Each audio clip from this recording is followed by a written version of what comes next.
Okay everyone, I thought I'd show you one of the packs that one of the many that I've got. So this is one of the battery packs. I think it's a 63 volt pack. It's a 17S at the minute, but they don't work for one reason or another. So I've been able to come by them, and I have to basically get every single one of these little cells out and cleaned up so that they're ready for me to put into my own packs. So yeah, I thought I'd show you the process of dismantling one of these. So we need to start off with a screwdriver and some snips. And first things first, we're going to get this tape off and expose all the BMS connections so that we can cut them off. So this is, as I said, this is a 63 volt pack. So a little bit of care is required. I mean, it's not a massive voltage, but it is potentially high enough to give you a little bit of a shock, particularly if you've got wet fingers or something like that. So yeah. A little bit of caution is required. But what I'm going to do is disconnect these BMS leads because there's no BMS on this anymore.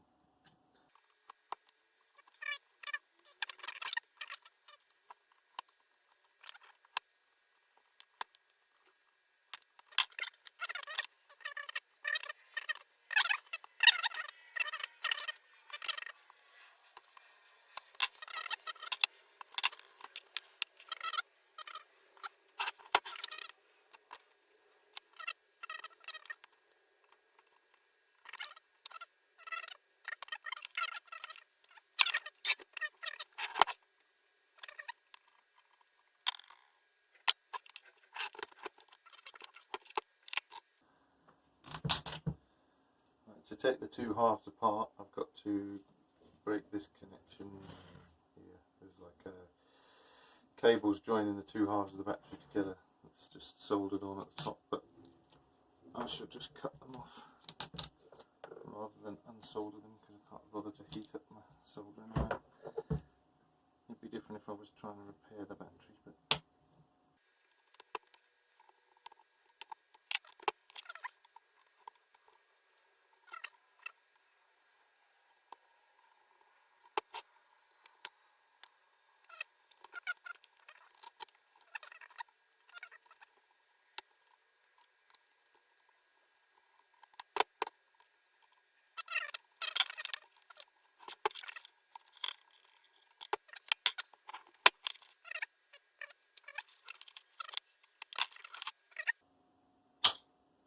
right, so that's everything except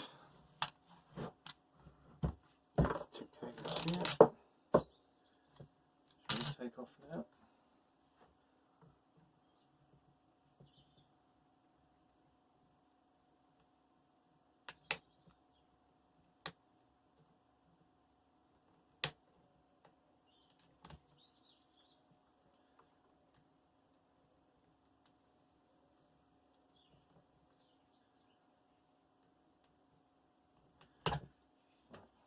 Keep those as well.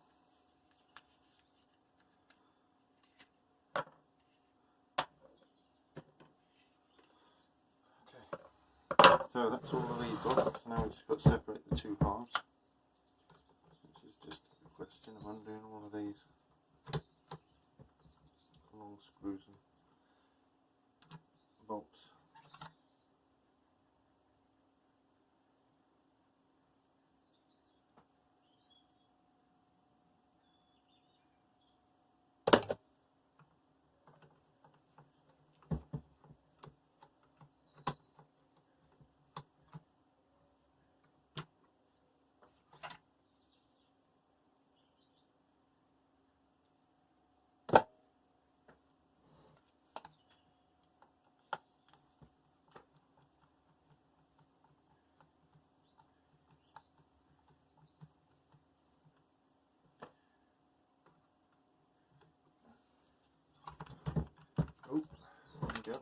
them apart.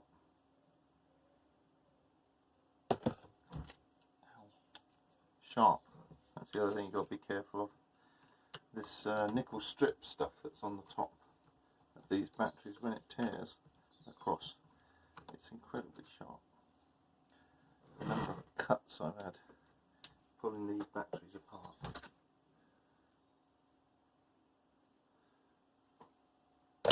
Right, is that it?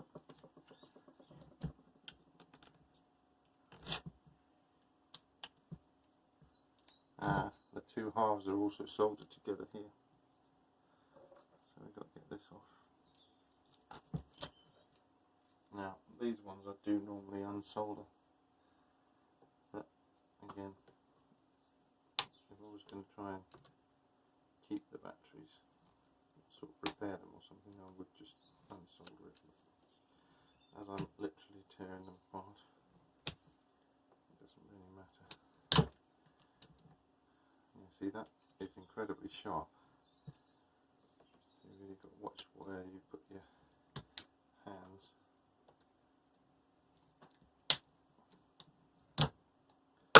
Is that it? Yep, there we go. Two pieces.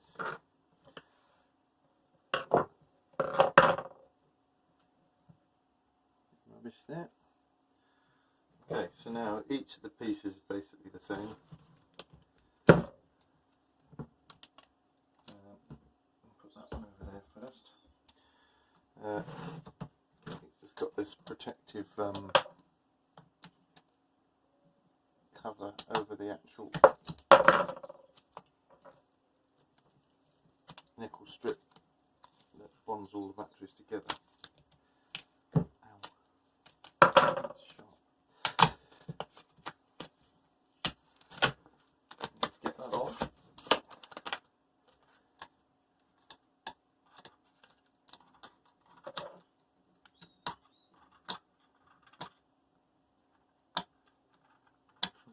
Sometimes it's right up to the edge.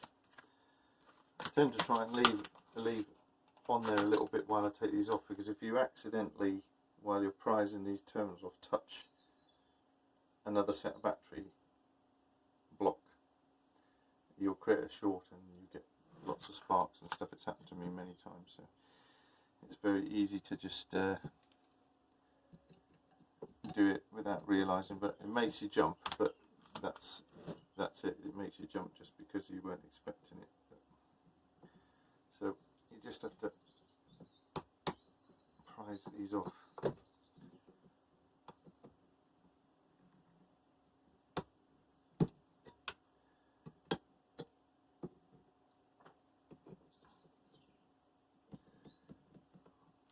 Not quite.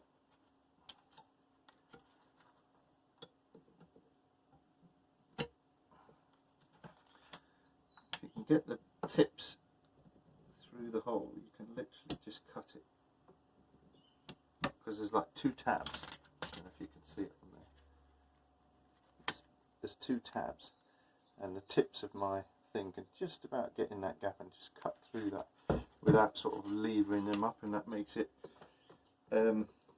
less likely for you to catch one of the other blocks and spark when you do it.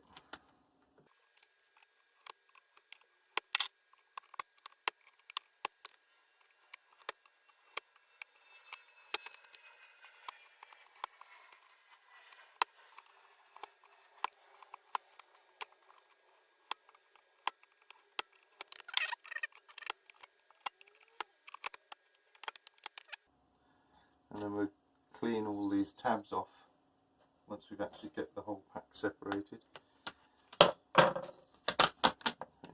So you see there's 2, 4, 6, 8, 10 there. So this is a 10p 17S.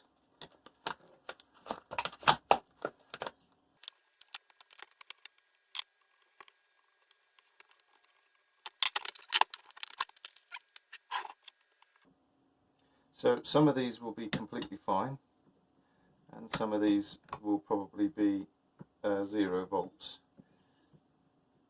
It depends on the reason why this pack was deemed non-serviceable.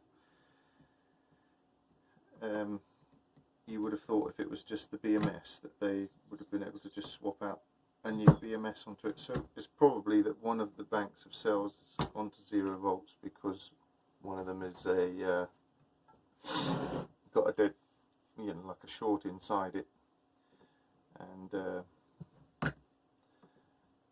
all the others in the same block of the 10 will just drain through that bad cell down to 0, and they'll all go to 0 volts too.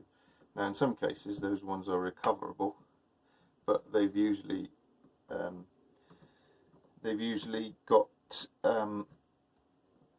quite high internal resistance and stuff if you do recover them.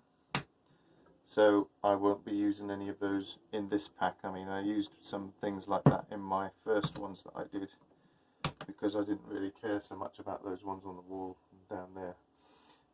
But because these are all fairly new cells and they're almost like mint, I don't want to put any bad ones in there. I want to put only the good ones in. So I shall be finding those ones, and I will separate those and just put them in my sort of spares pile for, you know, potentially if I want to replace some of the ones in there that have gotten so low by now, because that's been running for God, how many years? Quite a lot of years. So some of those will have deteriorated quite a lot, and really I could swap out some of those with these higher capacity ones and I'd get more capacity back in my power wall, but we'll see. Let's get this one finished first and see what's left over, and then I might potentially upgrade some of the cells in that one.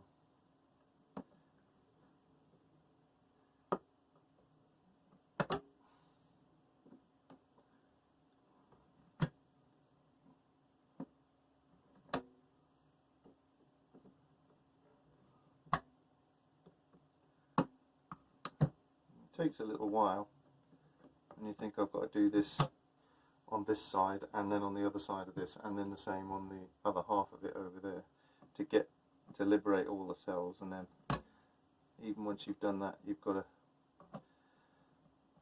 to clean up the tops of each one, because these tabs have been spot welded on to the cell, and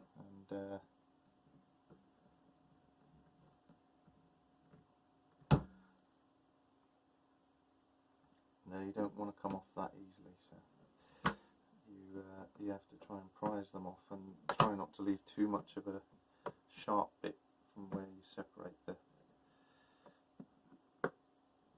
the welded bit from the battery.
These are the ones you've got to be careful of when they're right next to one of the other banks that you've already detached. Because if you get tempted and sort of bend down like this and that touches that, sparks city.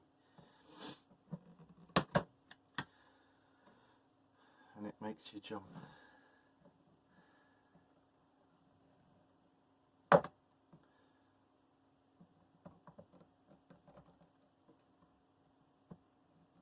Yeah, like what I was just doing then, came quite close to accidentally shorting it.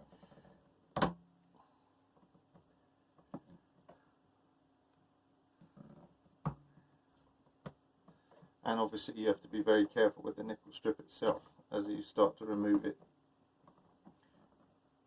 I try and keep it as much in place as it was when I take it off, but if you start bending it round and curling it up, eventually it can bend over and touch one of these other cells, and again you get the same thing, sparks everywhere.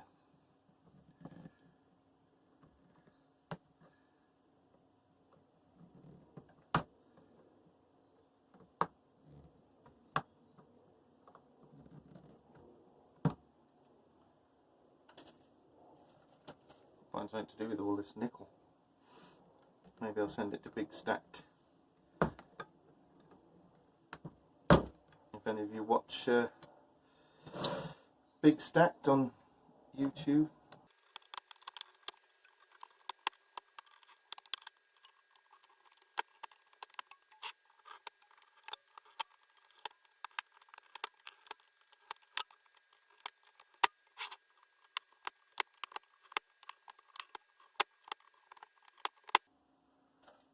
There we go. That's the top done. Turn it over. Do the same on this side.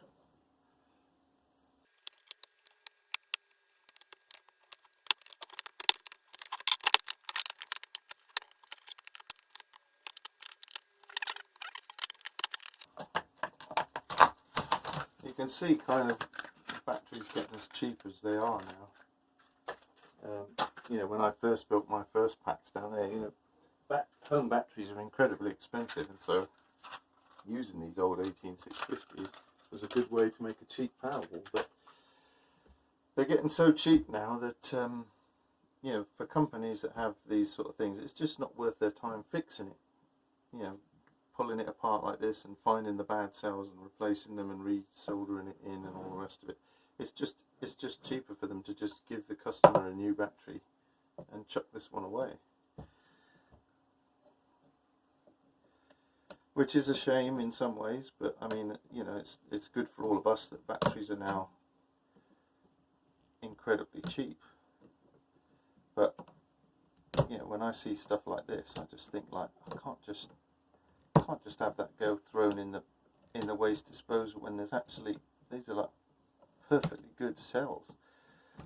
And yeah, it's a bit of effort for me to do it, but you know, I like it's a bit of a hobby, and I like the sort of thing of building something new from this old stuff, and not letting it just go to landfill, or well, it wouldn't be landfill in this case, I guess it would get recycled.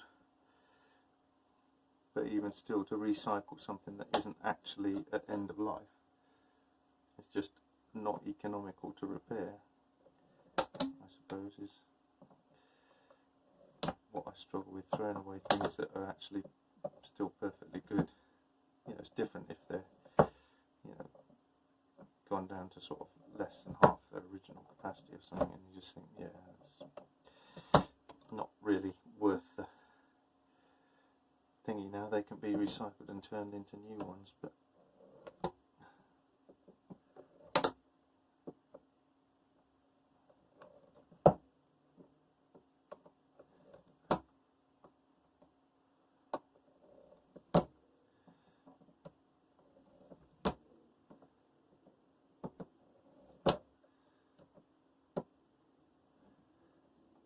just a little bit, oh, see, I got close to doing it again then. It's very easy to get a lapse in concentration and accidentally short the cell banks. It doesn't really cause any harm as such, it'll spark, and believe me, you'll stop pretty quickly. I mean, it's made me chuck my pliers across the room before now when I've accidentally done it. not from an electrical shock, but just from the shock of accidentally. I'm bleeding again. Look, see, this is what always happens. I end up cutting myself. I didn't even realise I was doing it until I see blood on the pack. And that's from these sharp bits on the nickel strip.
This battery here is a slightly different one, but it's made of the same cells. This one I already cut pieces off and made it into a 48 volt. It's a 14S 10P. I was trying to decide whether to just do that and put a BMS on that and then just plug it into the power wall and away you go. But I think I probably won't. I think I'll probably take that one apart too. We'll see how we get on first. I've got some ideas which I'm currently researching, so all will be revealed in later videos if it all pans out, but we'll see. It's early days yet. Right, once I get this one off, I can test some of these cells and see if any of these have got the, if this half has got the dead cells in it, because probably one half or the other has got one 10P that's dead, down at 0 volts.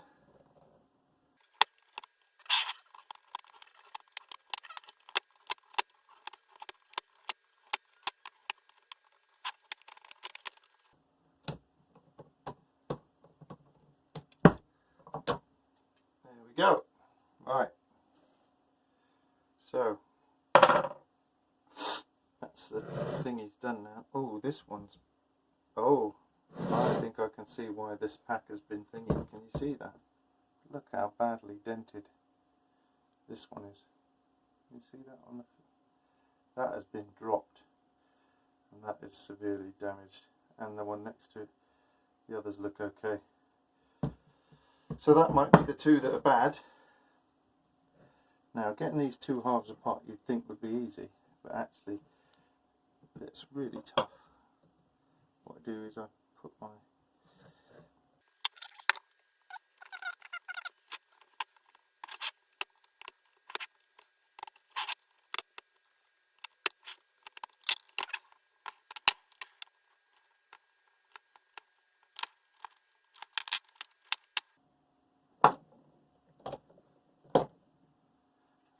and that is off, and this makes a useful thing to store them in once I've charged them, because I could just sort of stand them in like that. So it gives me a good sort of racking system to keep them in and stuff. Okay, so there's one cell. So let's take this bad one out for a start, and this one next to it. These are both really, look at that, that is squashed. And this one's even worse. Yeah, those will be going straight in the recycling. Let's, out of interest, see if they've got any they are actually carrying any voltage. Can you see that one? Sort of.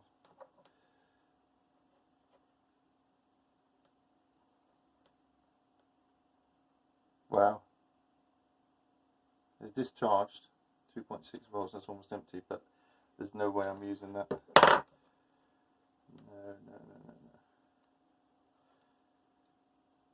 Same thing, 2.6, they came from the same block, so they should all be the same voltage anyway, but yeah, those are going in the bin.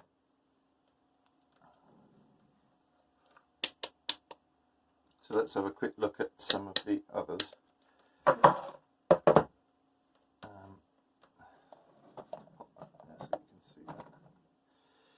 Let's try one over here, get one that will actually come out.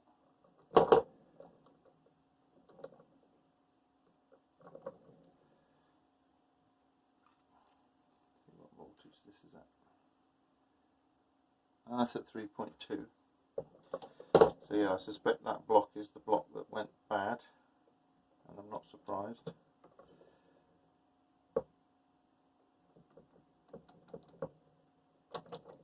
try this one. 3.2. So I suspect a lot of these are at 3.2 then.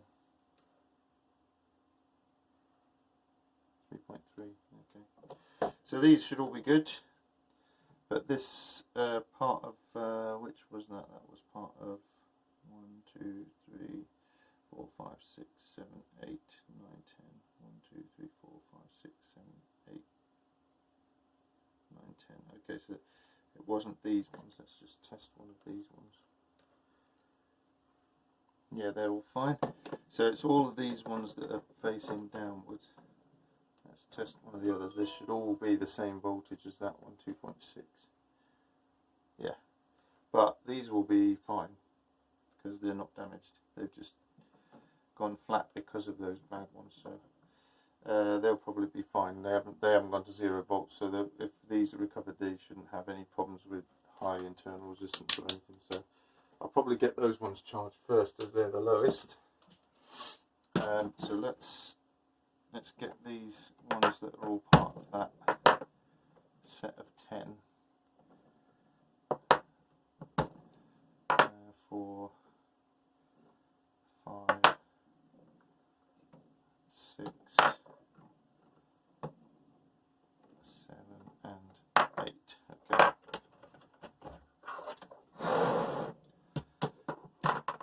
So we'll get these 8 trimmed up first. So what I tend to do is to get these tabs off is I usually grip them and then I kind of try and rotate them backwards and forwards just gently a little bit, and it kind of weakens the and then the tab comes off and it actually doesn't leave too much of a pimple.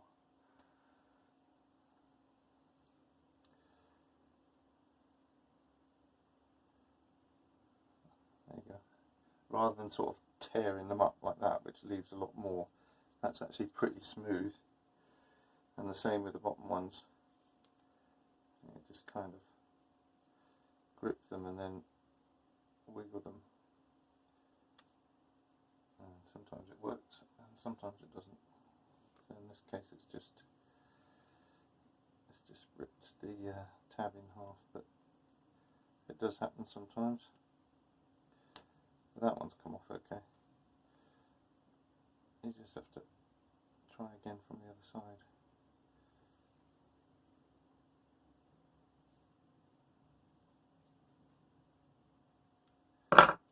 And that's actually pretty smooth. That's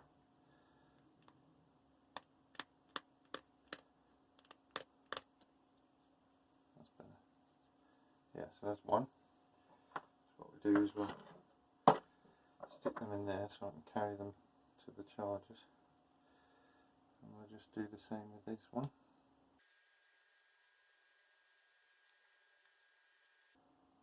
That one's left quite a burr on that one. That's why these sort of little nibbler pliers are best for this sort of thing, because you can really cut quite close to the top's good.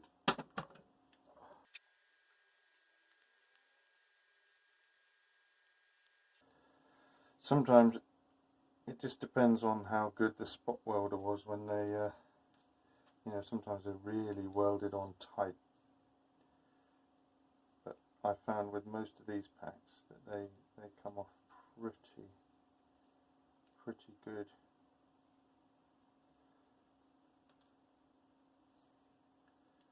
I didn't really have enough tab on that one to grip. Yeah, that's a bit.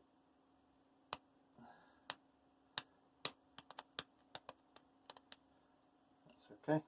Top's okay. So yeah, this is the time-consuming bit, but what I tend to do is sit and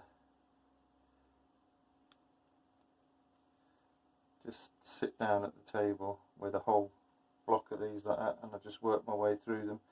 I actually find it quite therapeutic, a bit like doing a jigsaw puzzle or something. You know, it's just kind of repetitive.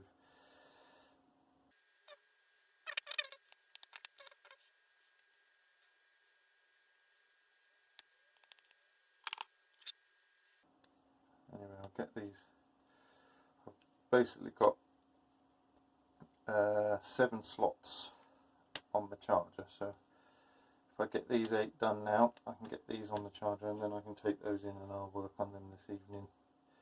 I won't subject you to watching me undo like millions and millions of tabs off these things, but you get the idea of how you have to take these things apart carefully if you want to avoid sparks flying.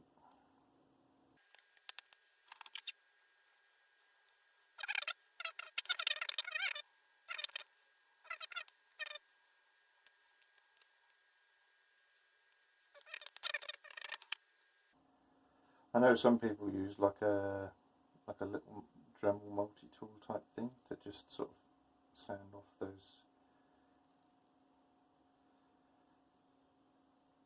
sharp bits, but I've never found it really that big of a deal.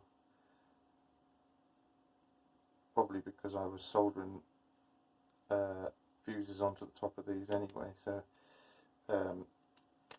if there's a slight pimple still on there, it actually gives the solder something to adhere to, so in some ways it's mildly beneficial, but I guess if you want to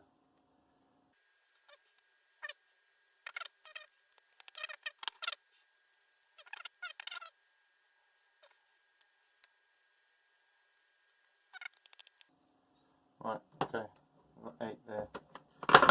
Just clean up all these nickel strip tabs. Put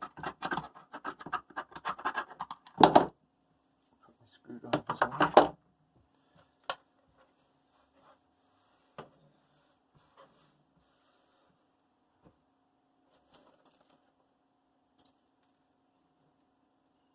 Right, so I'll take these in.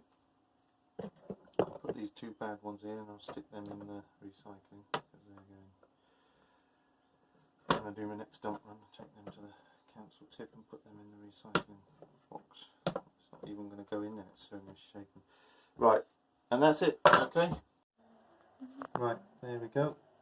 So I've just put those ones on, and they're, you see they were right at the bottom voltage, but they're starting to charge okay. So I'll put some more on this one.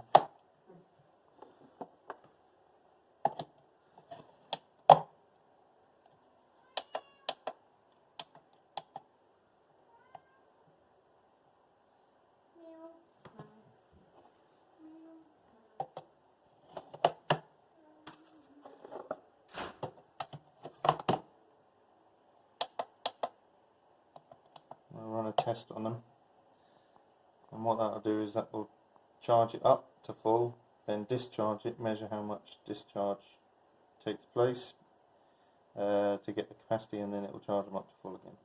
And that takes, I don't know, about 18 hours, something like that. But yeah, let's see how these ones turn out.